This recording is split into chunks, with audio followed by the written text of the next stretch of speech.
Bwana Yesu asifiwe. Bwana Yesu asifiwe sana. Kwa hiyo chakula kina uwezo wa kufungua na kufunga. Chakula kinaweza kufungulia mabaya na chakula kitaweza kufungulia mazuri. Nakumbuka mwaka mmoja nilikuwa nimekwenda kuhubiri injili maeneo fulani kunaitwa Kiombo, njia hiyo ya kwenda Ludewa, Njombe huko. Kwa hiyo kuna vyakula tulivyopewa. Na unajua ukiwa mgeni unaandaliwa. Kwa hiyo chakula kilipokuwa kimeletwa tukala, lakini kile kumbe chakula kilikuwa kimenenewa maneno kwamba niweze kushindwa kumaliza kazi niliyokuwa nimeianza. Kwa bahati nzuri wakati kile chakula ninataka kula, Roho Mtakatifu akaniambia kitu na nilipoomba ushindi wa Mungu ulitokea. Lakini japokuwa kuna watu waliopata athari kupitia chakula kile. Bwana Yesu asifiwe sana. Kwa hiyo naomba uelewe kwamba maisha yako yanaweza kuwa yamejengwa ama yameharibiwa na chakula. Kinaweza kikawa ni chakula cha nguvu za giza, lakini kinaweza kikawa tu chakula cha kawaida. Tutakapofika huko mbele nitakwambia vyakula vya kawaida kabisa ambavyo unakula, lakini ni hatari kwa mustakabali wa afya yako, maisha yako na mwenendelezo wako wa kiroho. Jina la Bwana libarikiwe sana. Kwa hiyo naomba unielewe, magonjwa mengi yanayokabili wanadamu chanzo chake ni vyakula tunavyovitumia kwa matumizi ya kila siku. Vimenyanyua magonjwa mengi. Chakula kinaweza kutumika kuboresha afya yako ya kiroho na ya kimwili, lakini pia kinaweza kutumika kudhoofisha afya yako ya kiroho na kimwili. Kupitia vyakula watu wengi wamedhoofika sana. Chakula ni mojawapo ya njia wanayoitumia katika ulimwengu wa roho ama ulimwengu wa giza kudhoofisha watu kiroho. Watu wengi wanadhoofika kiroho. Chunga sana kuhusu chakula. Kinaweza chakula unapotumia cha ulimwengu wa rohoni kinafunga sensitivity yako, ule umakini wako katika spiritual realm, umakini wako katika mambo ya kiroho inafungwa. Kwa hiyo unakuwa sasa huwezi kubaini vizuri, unaona chenga chenga, ni kama dishi lililoyumba. Watu wengi hata watumishi wa Mungu leo wanasimama madhabahuni, lakini wana madishi yaliyoyumba katika ulimwengu roho. Chakula kimefanya disconnection katika connection yao na ulimwengu wa roho. Kwa hiyo wanaweza wakawa wanahubiri kwa sababu tu ya uzoefu, lakini katika ulimwengu wa roho hawapo. Kwa nini? Chakula kimeharibu kabisa, kimeharibu sensitivity yao. Hawawezi tena kupata zile waves za kimungu ambazo zinawafanya kukuwa na discernment ya kugundua kipi kinafaa na kipi hakifai. Bwana Yesu asifiwe sana. Kwa hiyo katika ulimwengu wa roho, wachawi na ulimwengu wa roho wanatumia sana chakula kwa ajili ya shughuli zao, kuharibu mustakabali wa maisha ya watu. Haleluya. Lakini katika ulimwengu wa roho wanatumia watu chakula hasa upande wa giza kwa ajili ya kufanya ibada. Hata sisi wa Kristo tunatumia chakula kwenye kufanya ibada, na tunaamini chakula kile kina misingi ya kiroho. Na ndio maana tunaona Yesu alituachia agano la meza ya Bwana.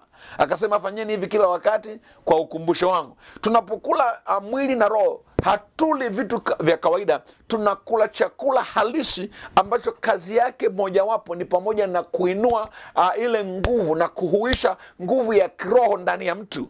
Jina la Bwana libarikiwe sana. Kwa ajili ya kuimarisha ule utu wa ndani wa mtu.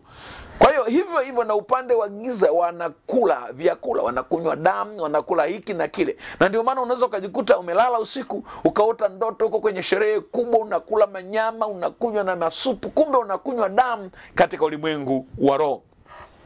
Haleluya. Kwa mfano, makabila mengi ya Tanzania kuna ibada ya matambiko. Ibada ya matambiko au ibada za kidini, hata na katika makongamano ya vyama vya imani vya siri kama vile waabudu shetani, Freemason na kadhalika, wanatumia sana chakula katika ibada hiyo. Na ndio maana ni hatari sana wewe unayependa kula ovyo bila kupokuwa na tafakari ya kutosha, ukajikuta unaingia kwenye matatizo makubwa yasiyokufaa wala kukustahili kwa sababu ya chakula. Kwa hiyo mtu akitaka kubadilisha tabia ya mtu kirahisi, anatumia chakula. Chakula ndio njia nyepesi sana ya kubadilisha tabia yako ya kubadilisha tabia yako. Watu wengi wamebadilishwa tabia zao kupitia chakula. Watu wengi wameondolewa sensitivity yao kwa Mungu katika mambo ya rohoni kwa sababu ya vyakula. Bwana Yesu asifiwe sana. Kwa hiyo watu wanaweza wakabadilisha uhalisia wa mwili wako kupitia chakula. Ukiangalia katika kile kitabu cha Daniel sura ya kwanza ule mstari wa 3 mpaka wa 9. Kitabu cha Daniel, haleluya. Daniel sura ile ya kwanza mstari wa 3 tunakwenda pale mpaka mstari wa 9. Bwana Yesu asifiwe sana. Jina la Bwana wetu Yesu lisifiwe. Nisikilize vizuri. Haleluya. Anasema hivi, mfalme akamwambia Ashpenaz, mkuu wa matoashi wake, awalete baadhi ya wana wa Israeli wa uzao wa kifalme na wa uzao wa kiungwana, vijana wasio na mawaa, wazuri wa uso, wajuzi wa hekima, warevu kwa sababu ya maarifa yao, wenye kufahamu elimu, watakaoweza kusimama katika jumba la mfalme. Tena alimwambia awafundishe elimu ya Wakaldayo na lugha yao. Haleluya. Huyo mfalme akawaagizia posho ya chakula cha mfalme na ya divai aliyokunywa, akawaagiza walisho kwa muda wa miaka 3, ili kwamba hatimaye wasimame mbele za mfalme.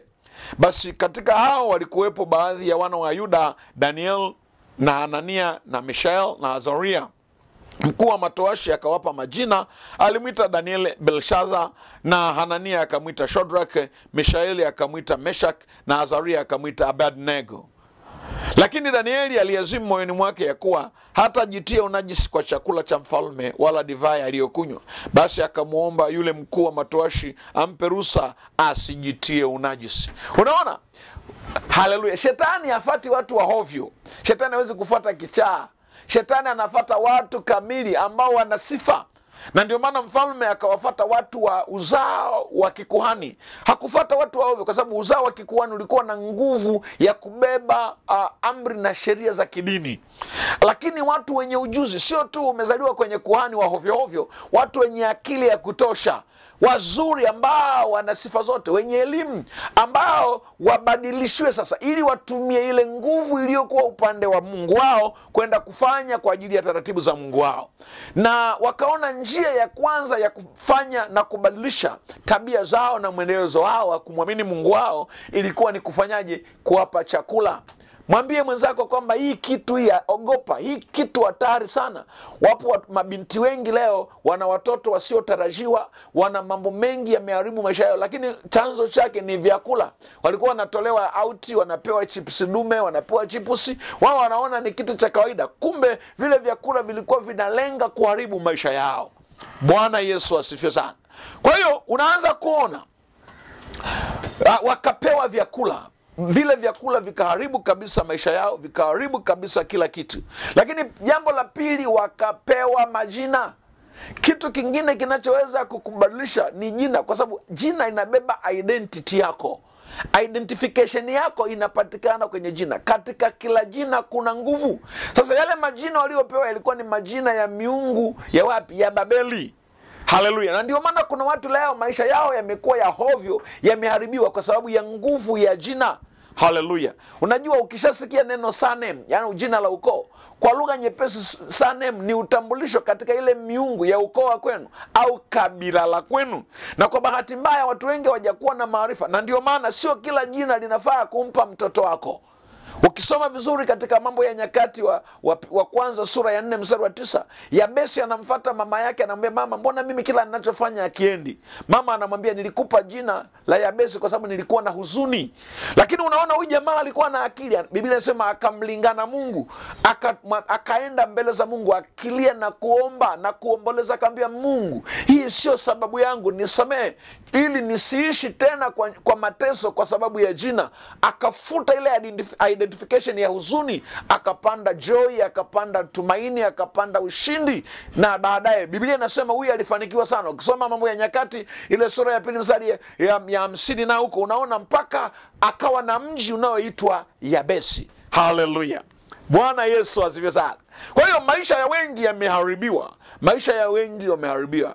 Mtu akitaka kuharibu maisha yako anatumia sana vyakula kukuharibu. Nataka nikwambie, mimi ninajua kuna namna umeharibiwa, kuna namna umeshindwa, lakini kama angalia, mfano ya majina ya watu. Unakuta mtu anaitwa Tabu, mtu anaitwa Masumbuko, mtu anaitwa Vinitishi, Siyawezi, Mazoea na mambo mengine. Yale majina yamebeba nguvu ya kushindwa kwa kiwango kisicho cha kawaida. Biblia ndio maana inasema ni heri kutafuta jina jema na sifa njema mbele za Bwana. Mungu wa mbinguni akubariki. Kwa leo tunataka tuishie hapa, lakini nataka niombe na wewe. Na ili kutoka kwenye hili, jambo la kwanza, ingia kwenye toba ya kuzama juu ya vyakula ulivyowahi kula, juu ya sherehe. Kuna vile umelishwa kwenye ndoto, kuna vile ambavyo umekwenda kwenye sherehe mbalimbali. Ni muhimu sana ukatubu ili Mungu akutoe kwenye hiyo dhiki. Haleluya. Sasa basi, naomba unifuatishe maneno haya. Sema: Mungu Baba, ninakuja mbele zako. Naomba nisogee katika mahakama ya mbinguni. Ninaomba toba kwa sababu nimekosa. Nisamehe. Naomba unirehemu. Ninakuja nikitubu kwa ajili ya vyakula mbalimbali vya kiroho nilivyokula ambavyo vimeleta uharibifu katika maisha yangu. Nisamehe Bwana, katika jina la Yesu Kristo wa Nazareti. Na kuomba Mungu wangu na Baba yangu, usiniache. Nishike mkono na uniuishe upya ili niweze kupata kukua kiroho katika jina la Yesu. Amen.